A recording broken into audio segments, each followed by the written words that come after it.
नमस्कार दोस्तों, स्वागत है आपका डेली न्यूज़ एनालिसिस में। This video series is presented to you by ethic IAS. इस वीडियो सीरीज़ में हम आपके लिए लेकर आए हैं करंट अफेयर्स जो आपके यूपीएससी और स्टेट एग्जामिनेशंस के लिए बेनिफिशियल रहेंगे। आज है 29 सितंबर 2022 और आज हम करने वाले हैं 3 न्यूज़ का एनालिसिस। सबसे पहले हम पढ़ेंगे ब्लैक कोकेन के बारे में, जो हमारे जीएस के थर्ड पेपर से संबंधित है, इंटरनल सिक्योरिटी का पार्ट है, प्रीलिम्स एग्जाम के लिए इंपॉर्टेंट है। दूसरा हम पढ़ेंगे जो सेंटर ने प्रधानमंत्री गरीब कल्याण योजना को एक्सटेंड किया है उसके बारे में, ये हमारे प्रीलिम्स एग्जाम के लिए इंपॉर्टेंट है।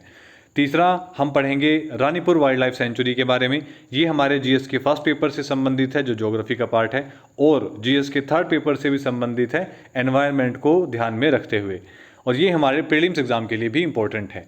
वीडियो में आगे बढ़ने से पहले मैं आपसे रिक्वेस्ट करूंगा कि आप इस चैनल को सब्सक्राइब कीजिए और बेल आइकन जरूर दबाइए ताकि आपको नोटिफिकेशन मिल सके जैसे ही वीडियो ऑनलाइन आती है। अब बात करते हैं अपनी पहली न्यूज़ के बारे में। तो देखिए, अभी मुंबई में एनसीबी ने, जो नारकोटिक्स कंट्रोल ब्यूरो है, उन्होंने ब्लैक कोकेन को सीज किया है। अब आप सोच रहे होंगे कि ब्लैक कोकेन है क्या।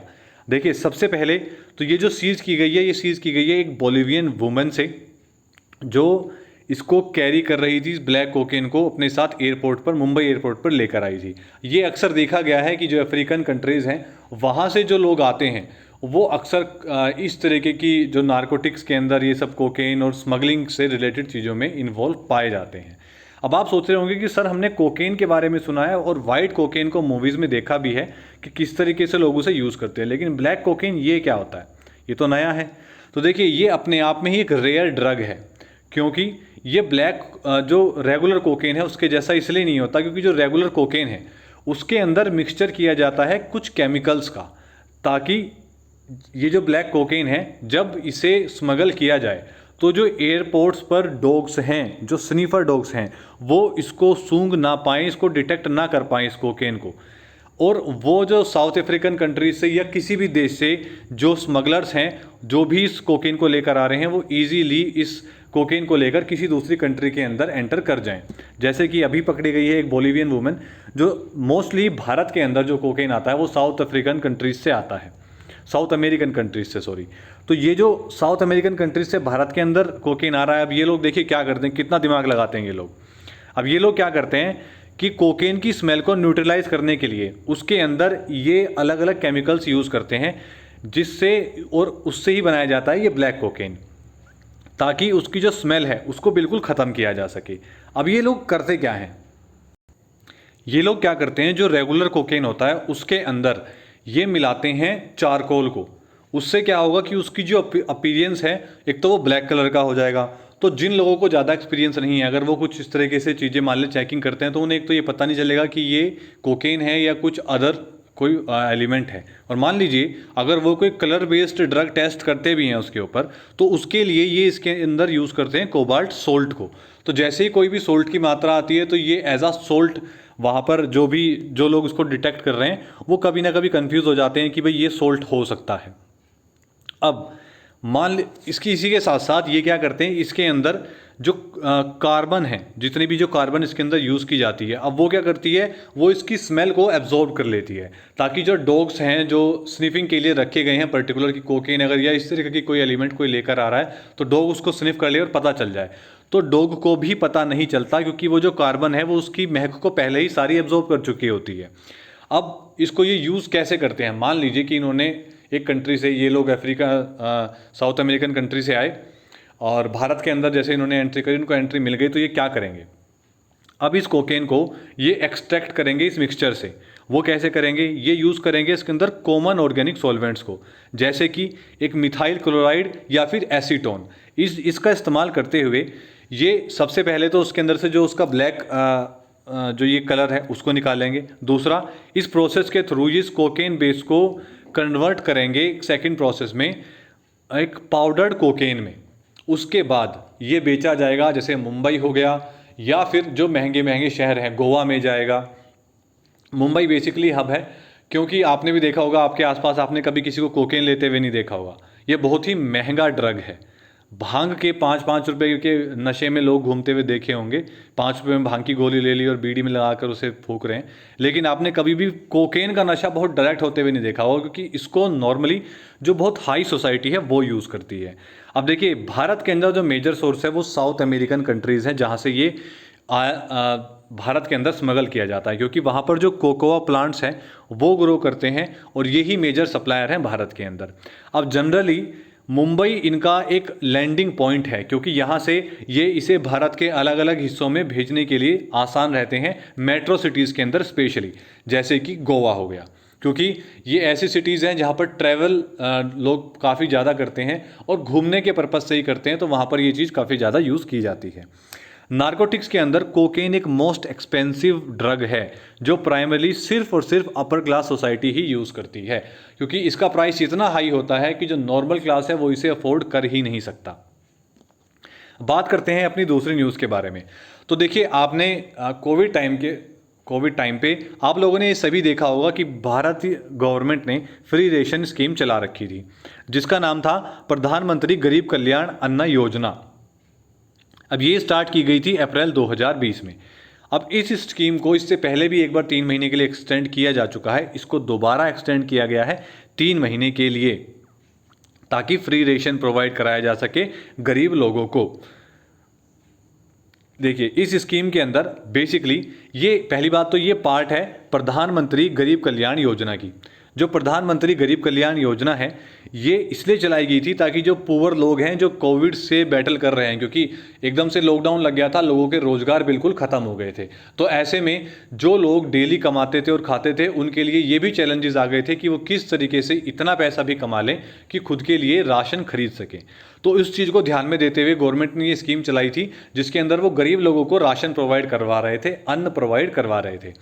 अब ये जो मिनिस्ट्री है ये काम करती है मिनिस्ट्री ऑफ फाइनेंस के अंडर में।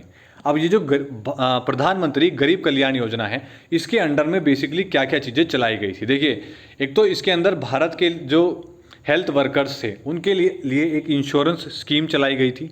उस इंश्योरेंस स्कीम के अंदर उन 90 दिनों के लिए जिसके अंदर वो लोग कोविड से लड़ रहे थे और कम्युनिटी हेल्थ वर्कर्स जो थे या फिर जो भी पब्लिक हेल्थ केयर प्रोवाइडर था, उन्हें बेसिकली 50 लाख रुपए का एक इंश्योरेंस कवर प्रोवाइड किया जा रहा था, और ये प्रोवाइड किया गया था लगभग 22.12 लाख लोगों को।